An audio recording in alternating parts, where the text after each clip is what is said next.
Título 6. Das várias espécies de contrato. Capítulo 1. Da compra e venda. Seção 1. Disposições gerais. Artigo 481. Pelo contrato de compra e venda, um dos contratantes se obriga a transferir o domínio de certa coisa, e o outro, a pagar-lhe certo preço em dinheiro. Artigo 482. A compra e venda, quando pura, considerar-se-á obrigatória e perfeita, desde que as partes acordarem no objeto e no preço. Artigo 483. A compra e venda pode ter por objeto coisa atual ou futura. Neste caso, ficará sem efeito o contrato se esta não vier a existir, salvo se a intenção das partes era de concluir contrato aleatório. Artigo 484. Se a venda se realizar à vista de amostras, protótipos ou modelos, entender-se-á que o vendedor assegura ter a coisa as qualidades que a elas correspondem. Parágrafo único. Prevalece a amostra, o protótipo ou modelo, se houver contradição ou diferença com a maneira pela qual se descreveu a coisa no contrato. Artigo 485. A fixação do preço pode ser deixada ao arbítrio de terceiro, que os contratantes logo designarem ou prometerem designar. Se o terceiro não aceitar a incumbência, ficará sem efeito o contrato, salvo quando acordarem os contratantes designar outra pessoa. Artigo 486. Também se poderá deixar a fixação do preço à taxa de mercado ou de bolsa, em certo e determinado dia e lugar. Artigo 487. É lícito às partes fixar o preço em função de índices ou parâmetros, desde que suscetíveis de objetiva determinação. Artigo 488. Convencionada a venda sem fixação de preço ou de critérios para sua determinação, se não houver tabelamento oficial, entende-se que as partes se sujeitaram ao preço corrente nas vendas habituais do vendedor. Parágrafo único. Na falta de acordo, por ter havido diversidade de preço, prevalecerá o termo médio. Artigo 489. Nulo é o contrato de compra e venda, quando se deixa ao arbítrio exclusivo de uma das partes a fixação do preço. Artigo 490. Salvo cláusula em contrário, ficarão as despesas de escritura e registro a cargo do comprador, e a cargo do vendedor as da tradição. Artigo 491. Não sendo a venda a crédito, o vendedor não é obrigado a entregar a coisa antes de receber o preço. Artigo 492. Até o momento da tradição, os riscos da coisa correm por conta do vendedor, e os do preço por conta do comprador. Parágrafo 1. Todavia, os casos fortuitos, ocorrentes no ato de contar, marcar ou assinalar coisas, que comumente se recebem, contando, pesando, medindo ou assinalando, e que já tiverem sido postas à disposição do comprador, correrão por conta deste. Parágrafo 2. Ocorrerão também por conta do comprador os riscos das referidas coisas, se estiverem mora de as receber, quando postas à sua disposição no tempo, lugar e pelo modo ajustados. Artigo 493. A tradição da coisa vendida, na falta de estipulação expressa, dar-se-á no lugar onde ela se encontrava, ao tempo da venda. Artigo 494. Se a coisa for expedida para lugar diverso, por ordem do comprador, por sua conta correrão os riscos, uma vez entregue a quem haja de transportá-la, salvo se das instruções dele se afastar o vendedor. Artigo 495. Não obstante o prazo ajustado para o pagamento, se antes da tradição o comprador cair em insolvência, poderá o vendedor sobrestar na entrega da coisa, até que o comprador lhe dê caução de pagar no tempo ajustado. Artigo 496. É anulável a venda de ascendente a descendente, salvo se os outros descendentes e o cônjuge do alienante expressamente houverem consentido. Parágrafo único. Em ambos os casos, dispensa-se o consentimento do cônjuge se o regime de bens for o da separação obrigatória. Artigo 497. Sob pena de nulidade, não podem ser comprados, ainda que em asta pública. Inciso 1. Pelos tutores, curadores, testamenteiros e administradores, os bens confiados à sua guarda ou à administração. Inciso 2. Pelos servidores públicos, em geral, os bens ou direitos da pessoa jurídica que servirem, ou que estejam sob sua administração direta ou indireta. Inciso 3. Pelos juízes, secretários de tribunais, arbitradores, peritos e outros serventuários ou auxiliares da justiça, os bens ou direitos sobre que se litigar em tribunal, juiz ou conselho, no lugar onde servirem, ou a que se estender a sua autoridade. Inciso 4. Pelos leiloeiros e seus prepostos, os bens de cuja venda estejam encarregados. Parágrafo único. As proibições deste artigo estendem-se à cessão de crédito. Artigo 498. A proibição contida no inciso 3º do artigo antecedente não compreende os casos de compra e venda ou cessão entre coerdeiros, ou em pagamento de dívida, ou para garantia de bens já pertencentes a pessoas designadas no referido inciso. Artigo 499. É lícita a compra e venda entre cônjuges, com relação a bens excluídos da comunhão. Artigo 500. Se, na venda de um imóvel, se estipular o preço por medida de extensão, ou se determinar a respectiva área, e esta não corresponder, em qualquer dos casos, às dimensões dadas, o comprador terá o direito de exigir o complemento da área, e, não sendo isso possível, o de reclamar a resolução do contrato ou o abatimento proporcional ao preço. Parágrafo 1. Presume-se que a referência às dimensões foi simplesmente enunciativa, quando a diferença encontrada não exceder de 1/20 da área total enunciada, ressalvado ao comprador o direito de provar que, em tais circunstâncias, não teria realizado o negócio. Parágrafo 2. Se em vez de falta houver excesso, e o vendedor provar que tinha motivos para ignorar a medida exata da área vendida, caberá ao comprador, à sua escolha, completar o valor correspondente ao preço ou devolver o excesso. Parágrafo 3. Não haverá complemento de área, nem devolução de excesso, se o imóvel for vendido como coisa certa e discriminada, tendo sido apenas enunciativa a referência às suas dimensões, ainda que não conste, de modo expresso, ter sido a venda ad corpus. Artigo 501. Decai do direito de propor as ações previstas no artigo antecedente o vendedor ou o comprador que não o fizer no prazo de 1 ano, a contar do registro do título. Parágrafo único. Se houver atraso na emissão de posse no imóvel, atribuível ao alienante, a partir dela fluirá o prazo de decadência. Artigo 502. O vendedor, salvo convenção em contrário, responde por todos os débitos que gravem a coisa até o momento da tradição. Artigo 503. Nas coisas vendidas conjuntamente, o defeito oculto de uma não autoriza a rejeição de todas. Artigo 504. Não pode um condômino em coisa indivisível vender a sua parte a estranhos, se outro consorte a quiser, tanto por tanto. O condômino, a quem não se der conhecimento da venda, poderá, depositando o preço, haver para si a parte vendida a estranhos, se o requerer no prazo de 180 dias, sob pena de decadência. Parágrafo único. Sendo muitos os condôminos, preferirá o que tiver benfeitorias de maior valor, na falta de benfeitorias, o de quinhão maior. Se as partes forem iguais, haverão a parte vendida os comproprietários, que a quiserem, depositando previamente o preço. Seção 2. Das cláusulas especiais à compra e venda. Subseção 1. Da retrovenda. Artigo 505. O vendedor de coisa imóvel pode reservar-se o direito de recobrá-la no prazo máximo de decadência de 3 anos, restituindo o preço recebido e reembolsando as despesas do comprador, inclusive as que, durante o período de resgate, se efetuaram com a sua autorização escrita, ou para a realização de benfeitorias necessárias. Artigo 506.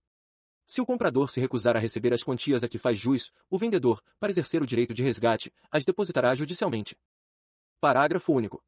Verificada a insuficiência do depósito judicial, não será o vendedor restituído no domínio da coisa, até enquanto não for integralmente pago o comprador. Artigo 507. O direito de retrato, que é acessível e transmissível a herdeiros e legatários, poderá ser exercido contra o terceiro adquirente. Artigo 508.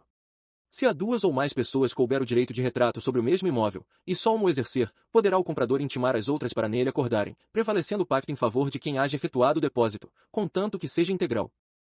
Subseção 2. Da venda a contento e da sujeita à prova. Artigo 509. A venda feita a contento do comprador entende-se realizada sob condição suspensiva, ainda que a coisa lhe tenha sido entregue, e não se reputará perfeita, enquanto o adquirente não manifestar seu agrado. Artigo 510. Também a venda sujeita à prova presume-se feita sob a condição suspensiva de que a coisa tenha as qualidades asseguradas pelo vendedor e seja idoneia para o fim a que se destina. Artigo 511. Em ambos os casos, as obrigações do comprador, que recebeu, sob condição suspensiva, a coisa comprada, são as de mero comodatário, enquanto não manifeste aceitá-la. Artigo 512. Não havendo prazo estipulado para a declaração do comprador, o vendedor terá direito de intimá-lo, judicial ou extrajudicialmente, para que o faça em prazo improrrogável. Subseção 3. Da preempção ou preferência. Artigo 513.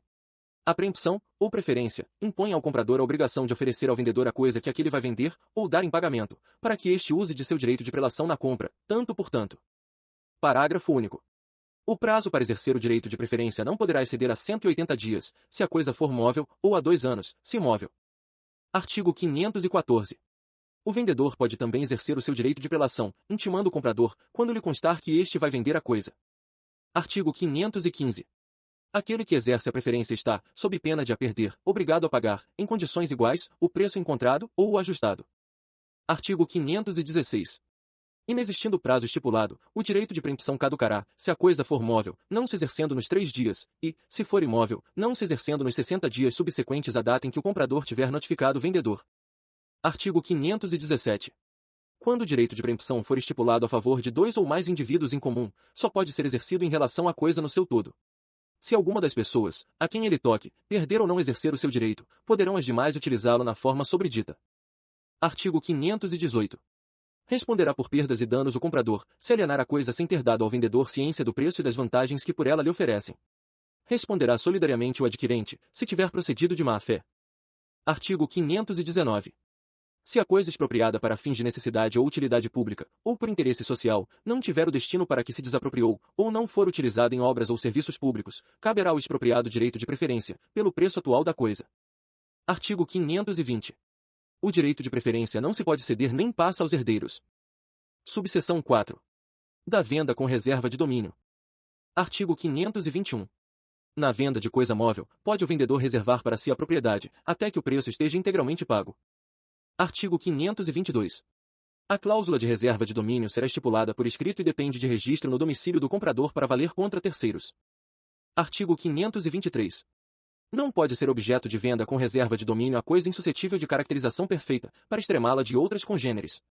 Na dúvida, decide-se a favor do terceiro adquirente de boa-fé. Artigo 524. A transferência de propriedade ao comprador dá-se no momento em que o preço esteja integralmente pago. Todavia, pelos riscos da coisa responde o comprador, a partir de quando lhe foi entregue. Artigo 525. O vendedor somente poderá executar a cláusula de reserva de domínio após constituir o comprador em mora, mediante protesto do título ou interpelação judicial. Artigo 526. Verificada a mora do comprador, poderá o vendedor mover contra ele a competente ação de cobrança das prestações vencidas e vincendas e o mais que lhe for devido, ou poderá recuperar a posse da coisa vendida. Artigo 527. Na segunda hipótese do artigo antecedente, é facultado ao vendedor reter as prestações pagas até o necessário para cobrir a depreciação da coisa, as despesas feitas e o mais que de direito lhe for devido. O excedente será devolvido ao comprador, e o que faltar lhe será cobrado, tudo na forma da lei processual. Artigo 528. Se o vendedor receber o pagamento à vista, ou, posteriormente, mediante financiamento de instituição do mercado de capitais, a esta caberá exercer os direitos e ações decorrentes do contrato, a benefício de qualquer outro. A operação financeira e a respectiva ciência do comprador constarão do registro do contrato. Subseção 5. Da venda sobre documentos. Artigo 529. Na venda sobre documentos, a tradição da coisa é substituída pela entrega do seu título representativo e dos outros documentos exigidos pelo contrato ou, no silêncio deste, pelos usos. Parágrafo único. Achando-se a documentação em ordem, não pode o comprador recusar o pagamento, a pretexto de defeito de qualidade ou do estado da coisa vendida, salvo se o defeito já houver sido comprovado. Artigo 530. Não havendo estipulação em contrário, o pagamento deve ser efetuado na data e no lugar da entrega dos documentos. Artigo 531. Se entre os documentos entregues ao comprador figurar apólice de seguro que cubra os riscos do transporte, correm estes à conta do comprador, salvo se, ao ser concluído o contrato, tivesse o vendedor ciência da perda ou avaria da coisa. Artigo 532. Estipulado o pagamento por intermédio de estabelecimento bancário, caberá a este efetuá-lo contra a entrega dos documentos, sem obrigação de verificar a coisa vendida, pela qual não responde. Parágrafo único. Nesse caso, somente após a recusa do estabelecimento bancário a efetuar o pagamento, poderá o vendedor pretendê-lo, diretamente do comprador. Capítulo 2. Da troca ou permuta. Artigo 533. Aplicam-se à troca as disposições referentes à compra e venda, com as seguintes modificações. Inciso 1. Salvo disposição em contrário, cada um dos contratantes pagará por metade as despesas com o instrumento da troca. Inciso 2. É anulável a troca de valores desiguais entre ascendentes e descendentes, sem consentimento dos outros descendentes e do cônjuge do alienante. Capítulo 3. Do contrato estimatório. Artigo 534. Pelo contrato estimatório, o consignante entrega bens móveis ao consignatário, que fica autorizado a vendê-los, pagando aquele preço ajustado, salvo se preferir, no prazo estabelecido, restituir-lhe a coisa consignada. Artigo 535.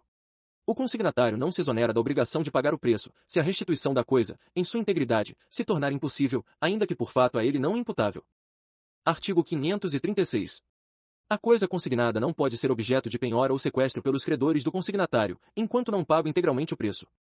Artigo 537. O consignante não pode dispor da coisa antes de lhe ser restituída ou de lhe ser comunicada a restituição. Capítulo 4. Da doação. Seção 1. Disposições gerais. Artigo 538. Considera-se doação o contrato em que uma pessoa, por liberalidade, transfere do seu patrimônio bens ou vantagens para o de outra. Artigo 539. O doador pode fixar prazo ao donatário, para declarar se aceita ou não a liberalidade. Desde que o donatário, ciente do prazo, não faça, dentro dele, a declaração, entender-se-á que aceitou, se a doação não for sujeita a encargo. Artigo 540.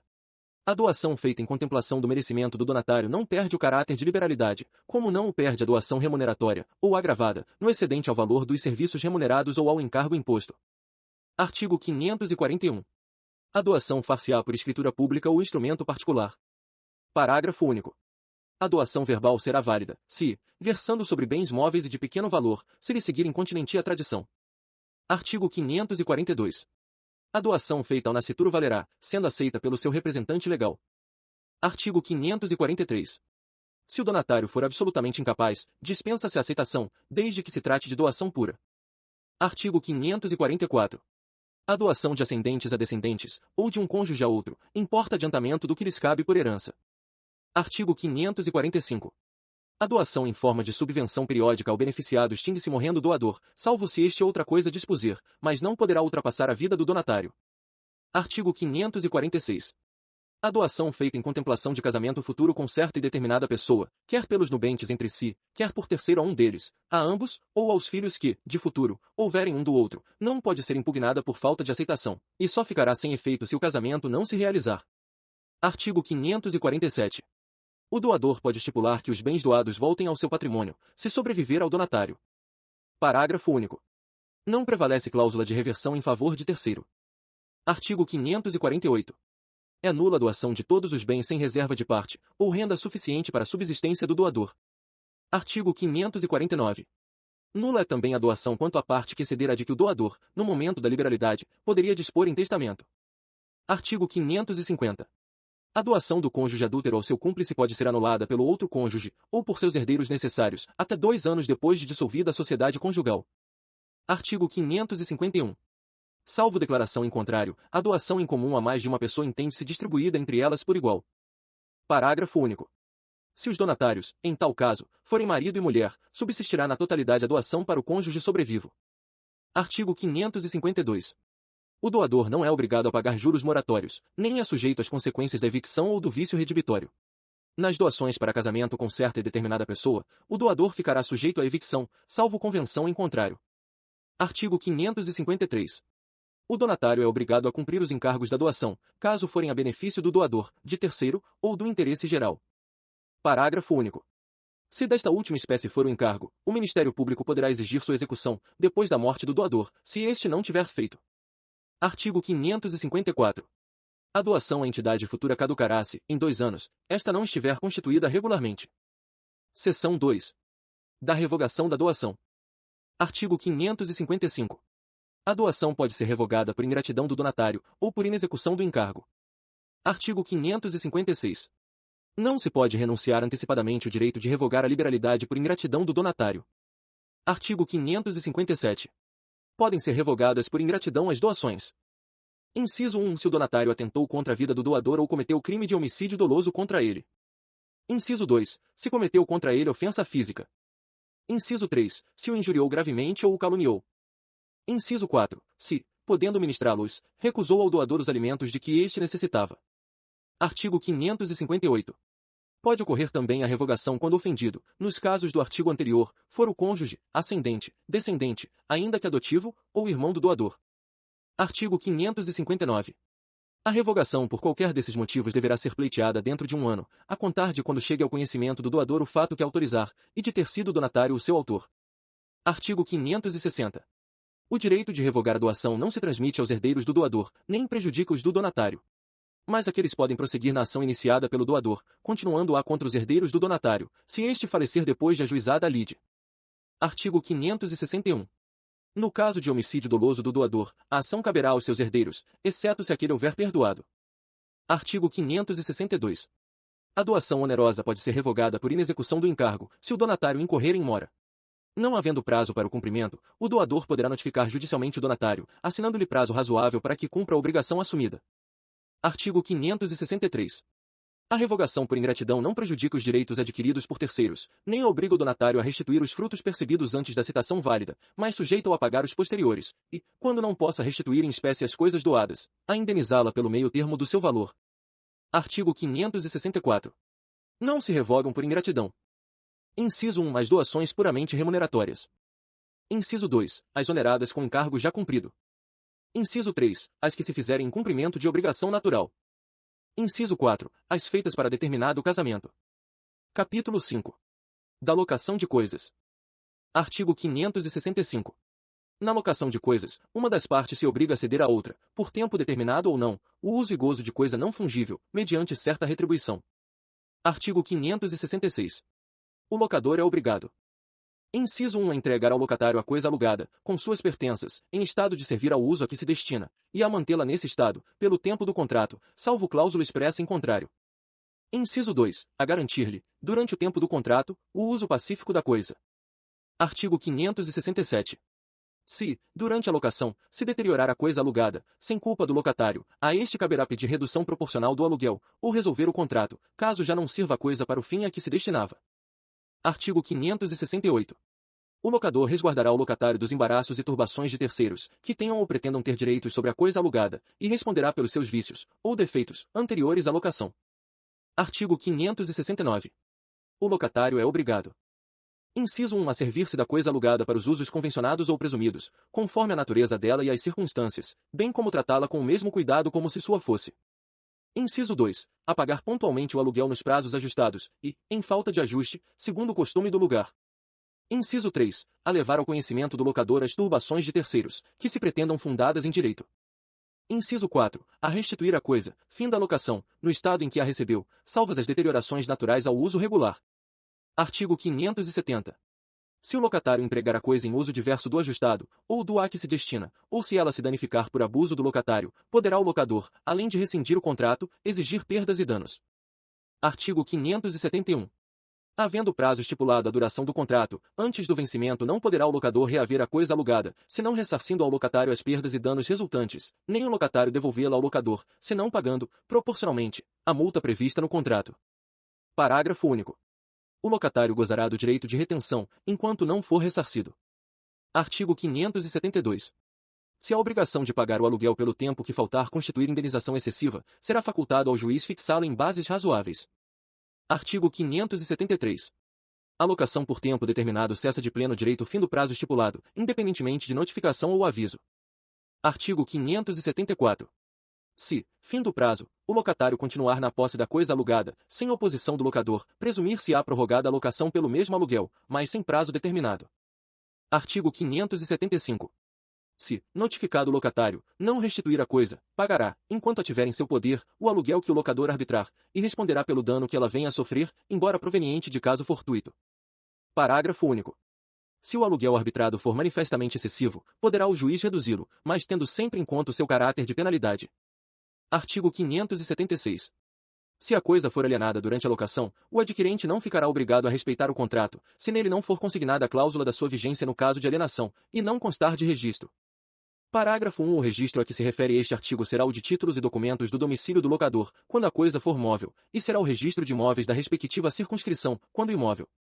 Parágrafo 2. Em se tratando de imóvel, e ainda no caso em que o locador não esteja obrigado a respeitar o contrato, não poderá ele despedir o locatário, se não observado o prazo de 90 dias após a notificação. Artigo 577. Morrendo o locador ou locatário, transfere-se aos seus herdeiros a locação por tempo determinado. Artigo 578. Salvo disposição em contrário, o locatário goza do direito de retenção, no caso de benfeitorias necessárias, ou no de benfeitorias úteis, se estas houverem sido feitas com expresso consentimento do locador. Capítulo 6. Do empréstimo. Seção 1. Do comodato. Artigo 579. O comodato é o empréstimo gratuito de coisas não fungíveis. Perfaz-se com a tradição do objeto. Artigo 580. Os tutores, curadores e em geral todos os administradores de bens alheios não poderão dar em comodato, sem autorização especial, os bens confiados à sua guarda. Artigo 581. Se o comodato não tiver prazo convencional, presumir-se-lhe-á o necessário para o uso concedido, não podendo o comodante, salvo necessidade imprevista e urgente, reconhecida pelo juiz, suspender o uso e gozo da coisa emprestada, antes de fim do prazo convencional, ou o que se determine pelo uso outorgado. Artigo 582. O comodatário é obrigado a conservar, como se sua própria fora, a coisa emprestada, não podendo usá-la senão de acordo com o contrato ou a natureza dela, sob pena de responder por perdas e danos. O comodatário constituído em mora, além de por ela responder, pagará, até restituí-la, o aluguel da coisa que for arbitrado pelo comodante. Artigo 583. Se, correndo risco o objeto do comodato juntamente com outros do comodatário, antepuser este a salvação dos seus abandonando do comodante, responderá pelo dano ocorrido, ainda que se possa atribuir a caso fortuito, ou força maior. Artigo 584. O comodatário não poderá jamais recobrar do comodante as despesas feitas com o uso e gozo da coisa emprestada. Artigo 585. Se duas ou mais pessoas forem simultaneamente comodatárias de uma coisa, ficarão solidariamente responsáveis para com o comodante. Seção 2. Do mútuo. Artigo 586. O mútuo é o empréstimo de coisas fungíveis. O mutuário é obrigado a restituir ao mutuante o que dele recebeu em coisa do mesmo gênero, qualidade e quantidade. Artigo 587. Este empréstimo transfere o domínio da coisa emprestada ao mutuário, por cuja conta correm todos os riscos dela desde a tradição. Artigo 588. O mútuo feito à pessoa menor, sem prévia autorização daquele sob cuja guarda estiver, não pode ser reavido nem do mutuário, nem de seus fiadores.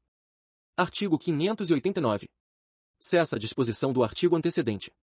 Inciso 1. Se a pessoa, de cuja autorização necessitava o mutuário para contrair o empréstimo, o ratificar posteriormente. Inciso 2. Se o menor, estando ausente essa pessoa, se viu obrigado a contrair o empréstimo para os seus alimentos habituais. Inciso 3. Se o menor tiver bens ganhos com o seu trabalho. Mas, em tal caso, a execução do credor não lhes poderá ultrapassar as forças. Inciso 4. Se o empréstimo reverteu em benefício do menor. Inciso 5. Se o menor obteve o empréstimo maliciosamente. Artigo 590. O mutuante pode exigir garantia da restituição, se antes do vencimento o mutuário sofrer notória mudança em sua situação econômica. Artigo 591. Destinando-se o mútuo a fins econômicos, presumem-se devidos juros. Redação dada pela Lei N. 14.905, de 2024, produção de efeitos. Parágrafo único.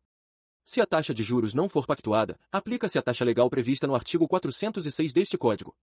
Incluído pela Lei N. 14.905, de 2024, produção de efeitos. Artigo 592. Não se tendo convencionado expressamente, o prazo do mútuo será: Inciso 1. Até a próxima colheita, se o mútuo for de produtos agrícolas, assim para o consumo, como para a semeadura. Inciso 2. De 30 dias, pelo menos, se for de dinheiro. Inciso 3. Do espaço de tempo que declarar o mutuante, se for de qualquer outra coisa fungível. Capítulo 7. Da prestação de serviço. Artigo 593. A prestação de serviço, que não estiver sujeita às leis trabalhistas ou à lei especial, reger-se-á pelas disposições deste capítulo. Artigo 594. Toda espécie de serviço ou trabalho lícito, material ou imaterial, pode ser contratada mediante retribuição. Artigo 595. No contrato de prestação de serviço, quando qualquer das partes não souber ler, nem escrever, o instrumento poderá ser assinado a rogo e subscrito por duas testemunhas. Artigo 596. Não se tendo estipulado, nem chegado a acordo as partes, fixar-se-á por arbitramento a retribuição, segundo o costume do lugar, o tempo de serviço e sua qualidade. Artigo 597. A retribuição pagar-se-á depois de prestado o serviço, se, por convenção, ou costume, não houver de ser adiantada, ou paga em prestações. Artigo 598. A prestação de serviço não se poderá convencionar por mais de 4 anos, embora o contrato tenha por causa o pagamento de dívida de quem o presta, ou se destine à execução de certa e determinada obra. Neste caso, decorridos 4 anos, dar-se-á por fim do contrato, ainda que não concluída a obra. Artigo 599. Não havendo prazo estipulado, nem se podendo inferir da natureza do contrato, ou do costume do lugar, qualquer das partes, a seu arbítrio, mediante prévio aviso, pode resolver o contrato. Parágrafo único. Dar-se-á o aviso. Inciso 1. Com antecedência de 8 dias, se o salário se houver fixado por tempo de 1 mês, ou mais. Inciso 2. Com antecipação de 4 dias, se o salário se tiver ajustado por semana, ou quinzena. Inciso 3. De véspera, quando se tenha contratado por menos de 7 dias. Artigo 600. Não se conta no prazo do contrato o tempo em que o prestador de serviço, por culpa sua, deixou de servir. Artigo 601. Não sendo o prestador de serviço contratado para certo e determinado trabalho, entender-se-á que se obrigou a todo e qualquer serviço compatível com as suas forças e condições. Artigo 602. O prestador de serviço contratado por tempo certo, ou por obra determinada, não se pode ausentar, ou despedir, sem justa causa, antes de preenchido o tempo, ou concluída a obra. Parágrafo único. Se despedir sem justa causa, terá direito à retribuição vencida, mas responderá por perdas e danos. O mesmo dar-se-á, se despedido por justa causa. Artigo 603.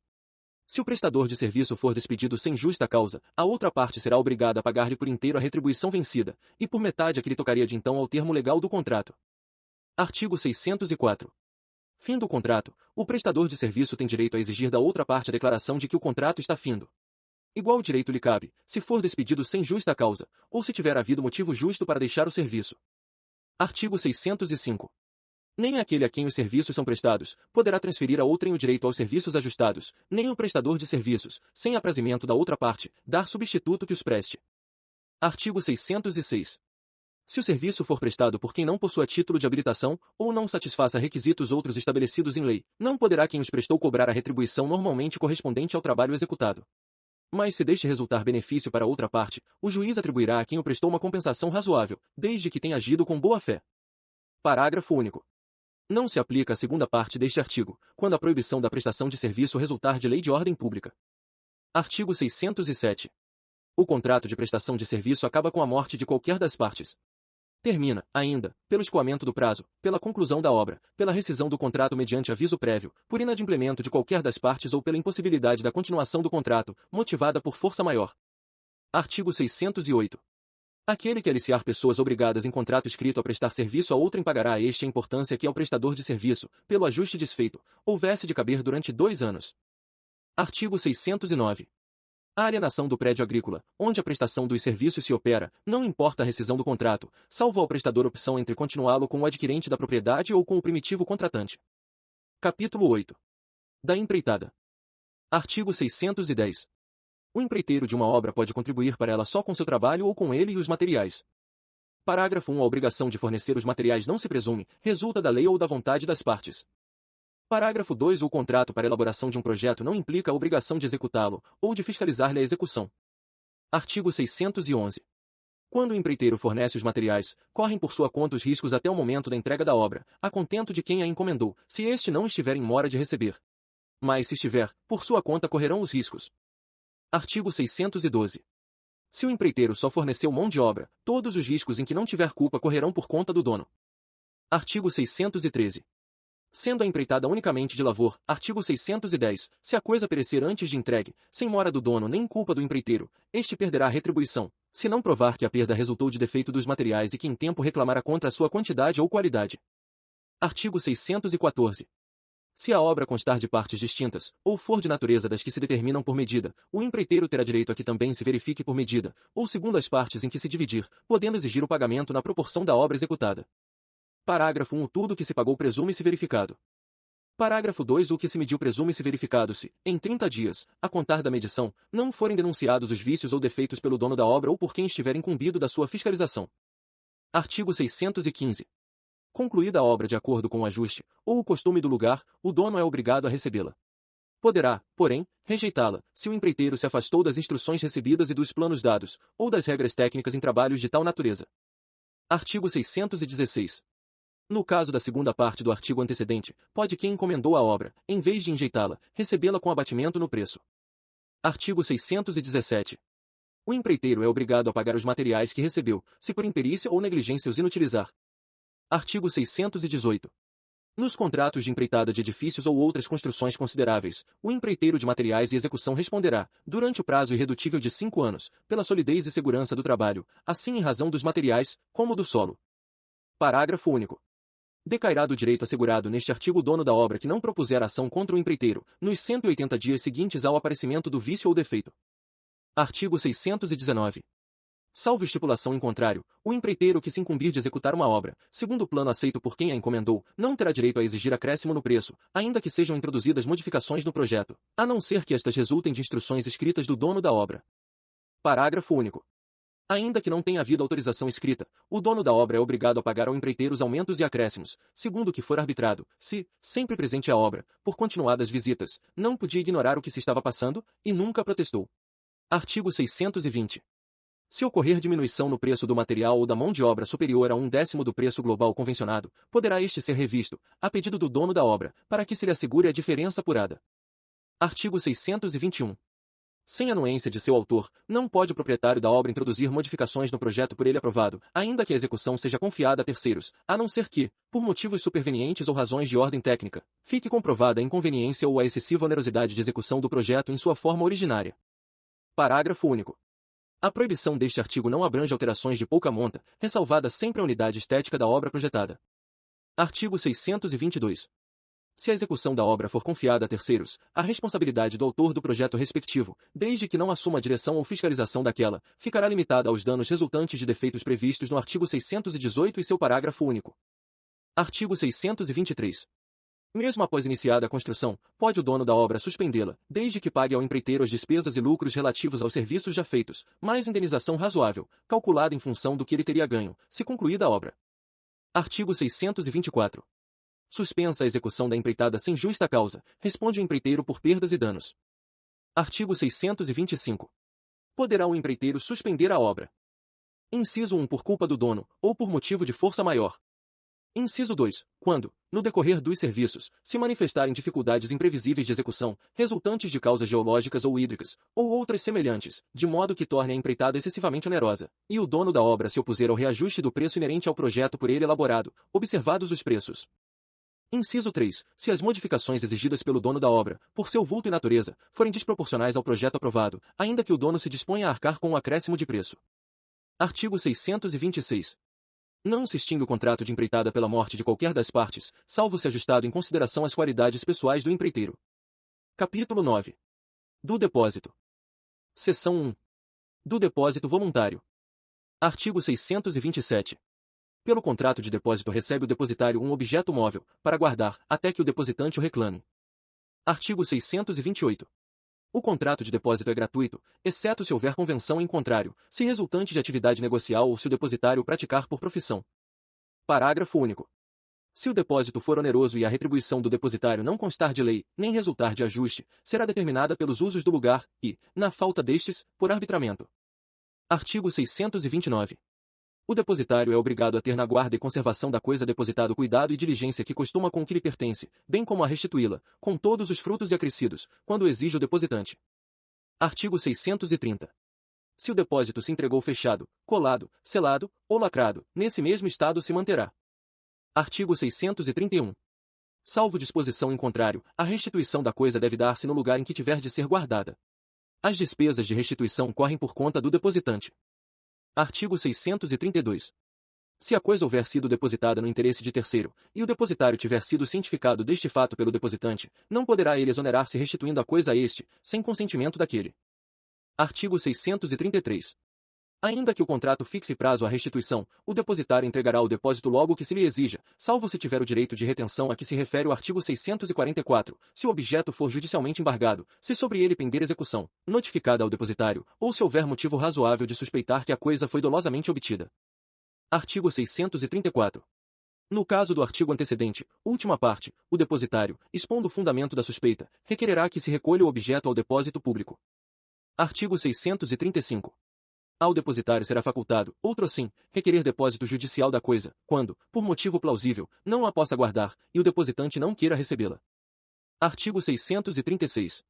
O depositário, que por força maior houver perdido a coisa depositada e recebido outra em seu lugar, é obrigado a entregar a segunda ao depositante, e ceder-lhe as ações que no caso tiver contra o terceiro responsável pela restituição da primeira. Artigo 637. O herdeiro do depositário, que de boa fé vendeu a coisa depositada, é obrigado a assistir o depositante na reivindicação, e a restituir ao comprador o preço recebido. Artigo 638. Salvo os casos previstos nos artigos 633 e 634, não poderá o depositário furtar-se à restituição do depósito, alegando não pertencer a coisa ao depositante, ou opondo compensação, exceto se noutro depósito se fundar. Artigo 639. Sendo dois ou mais depositantes, e divisível a coisa, a cada um só entregará o depositário a respectiva parte, salvo se houver entre eles solidariedade. Artigo 640. Sob pena de responder por perdas e danos, não poderá o depositário, sem licença expressa do depositante, servir-se da coisa depositada, nem a dar em depósito a outrem. Parágrafo único. Se o depositário, devidamente autorizado, confiar a coisa em depósito a terceiro, será responsável se agiu com culpa na escolha deste. Artigo 641.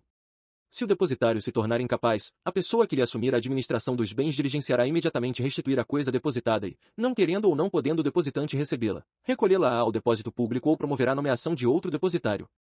Artigo 642. O depositário não responde pelos casos de força maior, mas, para que lhe valha a escusa, terá de prová-los. Artigo 643. O depositante é obrigado a pagar ao depositário as despesas feitas com a coisa, e os prejuízos que do depósito provierem. Artigo 644. O depositário poderá reter o depósito até que se lhe pague a retribuição devida, o líquido valor das despesas, ou dos prejuízos a que se refere o artigo anterior, provando imediatamente esses prejuízos ou essas despesas. Parágrafo único. Se essas dívidas, despesas ou prejuízos não forem provados suficientemente, ou forem ilíquidos, o depositário poderá exigir caução idoneia do depositante ou, na falta desta, a remoção da coisa para o depósito público, até que se liquidem. Artigo 645. O depósito de coisas fungíveis, em que o depositário se obriga a restituir objetos do mesmo gênero, qualidade e quantidade, regular-se-á pelo disposto acerca do mútuo. Artigo 646. O depósito voluntário provar-se-á por escrito. Seção 2. Do depósito necessário. Artigo 647. É depósito necessário. Inciso 1. O que se faz em desempenho de obrigação legal. Inciso 2. O que se efetua por ocasião de alguma calamidade, como o incêndio, a inundação, o naufrágio ou o saque. Artigo 648. O depósito a que se refere o inciso I do artigo antecedente, reger-se-á pela disposição da respectiva lei, e, no silêncio ou deficiência dela, pelas concernentes ao depósito voluntário. Parágrafo único. As disposições deste artigo aplicam-se aos depósitos previstos no inciso 2º do artigo antecedente, podendo estes certificarem-se por qualquer meio de prova. Artigo 649. Aos depósitos previstos no artigo antecedente é equiparado das bagagens dos viajantes ou hóspedes nas hospedarias onde estiverem. Parágrafo único. Os hospedeiros responderão como depositários, assim como pelos furtos e roubos que perpetrarem as pessoas empregadas ou admitidas nos seus estabelecimentos. Artigo 650. Cessa, nos casos do artigo antecedente, a responsabilidade dos hospedeiros, se provarem que os fatos prejudiciais aos viajantes ou hóspedes não podiam ter sido evitados. Artigo 651. O depósito necessário não se presume gratuito. Na hipótese do artigo 649, a remuneração pelo depósito está incluída no preço da hospedagem. Artigo 652. Seja o depósito voluntário ou necessário, o depositário que não o restituir quando exigido será compelido a fazê-lo mediante prisão não excedente a 1 ano, e ressarcir os prejuízos. Capítulo 10. Do mandato. Seção 1. Disposições gerais. Artigo 653. Opera-se o mandato quando alguém recebe de outrem poderes para, em seu nome, praticar atos ou administrar interesses. A procuração é o instrumento do mandato. Artigo 654. Todas as pessoas capazes são aptas para dar procuração mediante instrumento particular, que valerá desde que tenha a assinatura do outorgante. Parágrafo 1. O instrumento particular deve conter a indicação do lugar onde foi passado, a qualificação do outorgante e do outorgado, a data e objetivo da outorga com a designação e extensão dos poderes conferidos. Parágrafo 2. O terceiro com quem o mandatário tratar poderá exigir que a procuração traga firma reconhecida. Artigo 655. Ainda quando se outorgue mandato por instrumento público, pode subestabelecer-se mediante instrumento particular. Artigo 656. O mandato pode ser expresso ou tácito, verbal ou escrito. Artigo 657. A outorga do mandato está sujeita à forma exigida por lei para o ato a ser praticado. Não se admite mandato verbal quando o ato deva ser celebrado por escrito. Artigo 658. O mandato presume-se gratuito quando não houver sido estipulada a retribuição, exceto se o seu objeto corresponder ao daqueles que o mandatário trata por ofício ou profissão lucrativa. Parágrafo único. Se o mandato for oneroso, caberá ao mandatário a retribuição prevista em lei ou no contrato. Sendo estes omissos, será ela determinada pelos usos do lugar, ou, na falta destes, por arbitramento. Artigo 659. A aceitação do mandato pode ser tácita, e resulta do começo de execução. Artigo 660. O mandato pode ser especial a um ou mais negócios determinadamente, ou geral a todos os do mandante. Artigo 661. O mandato em termos gerais só confere poderes de administração. Parágrafo 1. Para alienar, hipotecar, transigir ou praticar outros quaisquer atos que exorbitem da administração ordinária, depende a procuração de poderes especiais e expressos. Parágrafo 2. O poder de transigir não importa o de firmar compromisso. Artigo 662. Os atos praticados por quem não tenha mandato, ou tenha sem poderes suficientes, são ineficazes em relação àquele em cujo nome foram praticados, salvo se este os ratificar. Parágrafo único. A ratificação há de ser expressa, ou resultar de ato inequívoco, e retroagirá a data do ato. Artigo 663. Sempre que o mandatário estipular negócios expressamente em nome do mandante, será este o único responsável, ficará, porém, o mandatário pessoalmente obrigado, se agir no seu próprio nome, ainda que o negócio seja de conta do mandante. Artigo 664. O mandatário tem o direito de reter, do objeto da operação que lhe foi cometida, quanto baste para pagamento de tudo que lhe for devido em consequência do mandato. Artigo 665. O mandatário que exceder os poderes do mandato, ou proceder contra eles, será considerado mero gestor de negócios, enquanto o mandante lhe não ratificar os atos. Artigo 666. O maior de 16 e menor de 18 anos não emancipado pode ser mandatário, mas o mandante não tem ação contra ele senão de conformidade com as regras gerais, aplicáveis às obrigações contraídas por menores. Seção 2. Das obrigações do mandatário. Artigo 667. O mandatário é obrigado a aplicar toda a sua diligência habitual na execução do mandato, e a indenizar qualquer prejuízo causado por culpa sua ou daquele a quem subestabelecer, sem autorização, poderes que devia exercer pessoalmente. Parágrafo 1. Se, não obstante proibição do mandante, o mandatário se fizer substituir na execução do mandato, responderá ao seu constituinte pelos prejuízos ocorridos sob a gerência do substituto, embora provenientes de caso fortuito, salvo provando que o caso teria sobrevindo, ainda que não tivesse havido subestabelecimento. Parágrafo 2. O havendo poderes de subestabelecer, só serão imputáveis ao mandatário os danos causados pelo subestabelecido, se tiver agido com culpa na escolha deste ou nas instruções dadas a ele. Parágrafo 3. Se a proibição de subestabelecer constar da procuração, os atos praticados pelo subestabelecido não obrigam o mandante, salvo ratificação expressa, que retroagirá a data do ato. Parágrafo 4. Sendo omissa a procuração quanto ao subestabelecimento, o procurador será responsável se o subestabelecido proceder culposamente. Artigo 668. O mandatário é obrigado a dar contas de sua gerência ao mandante, transferindo-lhe as vantagens provenientes do mandato, por qualquer título que seja. Artigo 669.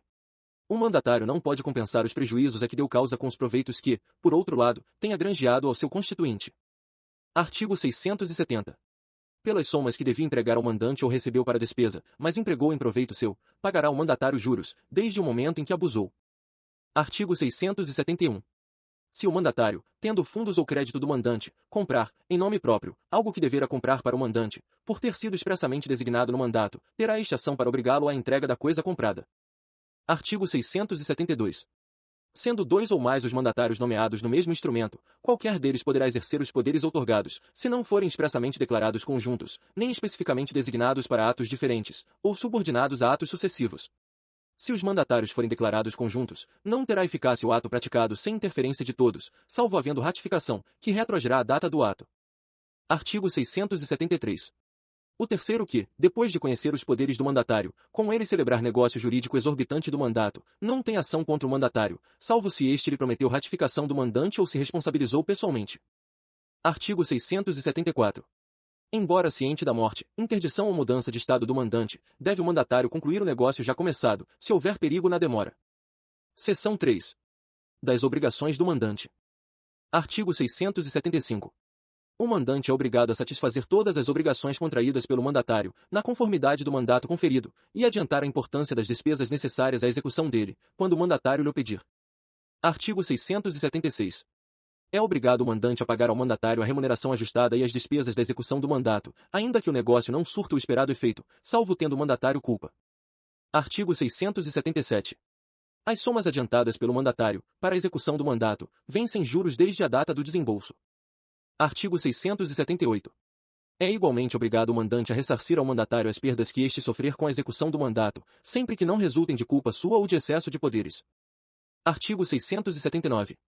Ainda que o mandatário contrarie as instruções do mandante, se não exceder os limites do mandato, ficará o mandante obrigado para com aqueles com quem o seu procurador contratou, mas terá contra este ação pelas perdas e danos resultantes da inobservância das instruções. Artigo 680. Se o mandato for outorgado por duas ou mais pessoas, e para negócio comum, cada uma ficará solidariamente responsável ao mandatário por todos os compromissos e efeitos do mandato, salvo direito regressivo, pelas quantias que pagar, contra os outros mandantes. Artigo 681. O mandatário tem sobre a coisa de que tem a posse em virtude do mandato, direito de retenção, até se reembolsar do que no desempenho do encargo despendeu. Seção 4. Da extinção do mandato. Artigo 682. Cessa o mandato. Inciso 1. Pela revogação ou pela renúncia. Inciso 2. Pela morte ou interdição de uma das partes. Inciso 3. Pela mudança de estado que inabilite o mandante a conferir os poderes, ou o mandatário para os exercer. Inciso 4. Pelo término do prazo ou pela conclusão do negócio. Artigo 683. Quando o mandato contiver a cláusula de irrevogabilidade e o mandante o revogar, pagará perdas e danos. Artigo 684. Quando a cláusula de irrevogabilidade for condição de um negócio bilateral, ou tiver sido estipulada no exclusivo interesse do mandatário, a revogação do mandato será ineficaz. Artigo 685. Conferido o mandato com a cláusula em causa própria, a sua revogação não terá eficácia, nem se extinguirá pela morte de qualquer das partes, ficando o mandatário dispensado de prestar contas, e podendo transferir para si os bens móveis ou imóveis objeto do mandato, obedecidas as formalidades legais. Artigo 686. A revogação do mandato, notificada somente ao mandatário, não se pode opor aos terceiros que, ignorando-a, de boa fé com ele trataram, mas ficam salvas ao constituinte as ações que no caso lhe possam caber contra o procurador. Parágrafo único. É irrevogável o mandato que contenha poderes de cumprimento ou confirmação de negócios encetados, aos quais se ache vinculado. Artigo 687. Tanto que for comunicado ao mandatário a nomeação de outro, para o mesmo negócio, considerar-se-á revogado o mandato anterior. Artigo 688. A renúncia do mandato será comunicada ao mandante, que, se for prejudicado pela sua inoportunidade, ou pela falta de tempo, a fim de prover a substituição do procurador, será indenizado pelo mandatário, salvo se este provar que não podia continuar no mandato sem prejuízo considerável, e que não lhe era dado subestabelecer. Artigo 689. São válidos, a respeito dos contratantes de boa-fé, os atos com estes ajustados em nome do mandante pelo mandatário, enquanto este ignorar a morte daquele ou a extinção do mandato, por qualquer outra causa. Artigo 690. Se falecer o mandatário, pendente o negócio a ele cometido, os herdeiros, tendo ciência do mandato, avisarão o mandante, e providenciarão a bem dele, como as circunstâncias exigirem. Artigo 691. Os herdeiros, no caso do artigo antecedente, devem limitar-se às medidas conservatórias, ou continuar os negócios pendentes que se não possam demorar sem perigo, regulando-se os seus serviços dentro desse limite, pelas mesmas normas a que os do mandatário estão sujeitos. Seção 5. Do mandato judicial. Artigo 692. O mandato judicial fica subordinado às normas que lhe dizem respeito, constantes da legislação processual, e, supletivamente, às estabelecidas neste Código. Capítulo 11. Da Comissão. Artigo 693. O contrato de comissão tem por objeto a compra ou venda de bens ou a realização de mútuo ou outro negócio jurídico de crédito pelo comissário, em seu próprio nome, à conta do comitente.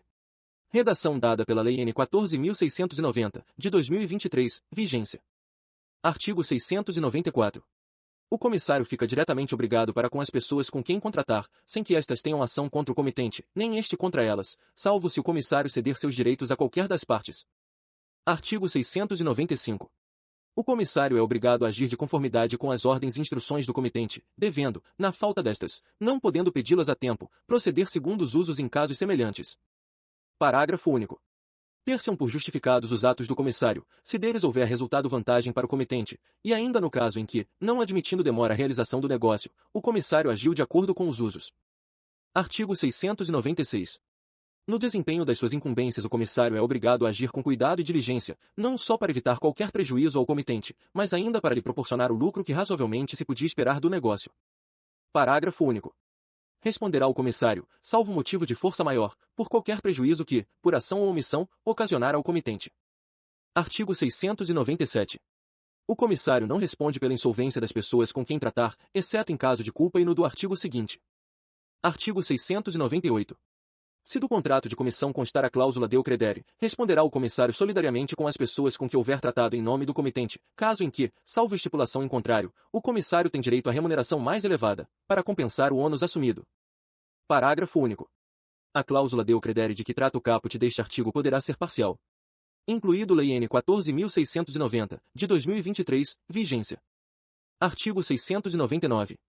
Presume-se o comissário autorizado a conceder dilação do prazo para pagamento, na conformidade dos usos do lugar onde se realizar o negócio, se não houver instruções diversas do comitente. Artigo 700. Se houver instruções do comitente proibindo prorrogação de prazos para pagamento, ou se esta não for conforme os usos locais, poderá o comitente exigir que o comissário pague incontinenti ou responda pelas consequências da dilação concedida, procedendo-se de igual modo se o comissário não der ciência ao comitente dos prazos concedidos e de quem é seu beneficiário. Artigo 701. Não estipulada a remuneração devida ao comissário, será ela arbitrada segundo os usos correntes no lugar.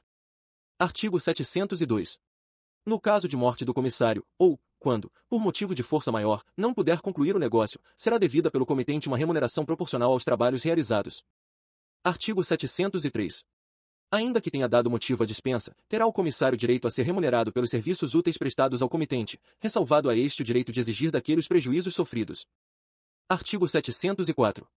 Salvo disposição em contrário, pode o comitente, a qualquer tempo, alterar as instruções dadas ao comissário, entendendo-se por elas regidos também os negócios pendentes. Artigo 705. Se o comissário for despedido sem justa causa, terá direito a ser remunerado pelos trabalhos prestados, bem como a ser ressarcido pelas perdas e danos resultantes de sua dispensa. Artigo 706. O comitente e o comissário são obrigados a pagar juros um ao outro, o primeiro pelo que o comissário houver adiantado para cumprimento de suas ordens, e o segundo pela mora na entrega dos fundos que pertencerem ao comitente. Artigo 707. O crédito do comissário, relativo a comissões e despesas feitas, goza de privilégio geral, no caso de falência ou insolvência do comitente. Artigo 708. Para reembolso das despesas feitas, bem como para recebimento das comissões devidas, tem o comissário direito de retenção sobre os bens e valores em seu poder em virtude da comissão. Artigo 709. São aplicáveis à comissão, no que couber, as regras sobre mandato. Capítulo 12. Da agência e distribuição. Artigo 710. Pelo contrato de agência, uma pessoa assume, em caráter não eventual e sem vínculos de dependência, a obrigação de promover, à conta de outra, mediante retribuição, a realização de certos negócios, em zona determinada, caracterizando-se a distribuição quando o agente tiver à sua disposição a coisa a ser negociada. Parágrafo único. O proponente pode conferir poderes ao agente para que este o represente na conclusão dos contratos. Artigo 711. Salvo ajuste, o proponente não pode constituir, ao mesmo tempo, mais de um agente, na mesma zona, com idêntica incumbência, nem pode o agente assumir o encargo de nela tratar de negócios do mesmo gênero, à conta de outros proponentes. Artigo 712. O agente, no desempenho que lhe foi cometido, deve agir com toda a diligência, atendo-se às instruções recebidas do proponente. Artigo 713. Salvo estipulação diversa, todas as despesas com a agência ou distribuição correm a cargo do agente ou distribuidor. Artigo 714. Salvo ajuste, o agente ou distribuidor terá direito à remuneração correspondente aos negócios concluídos dentro de sua zona, ainda que sem a sua interferência. Artigo 715.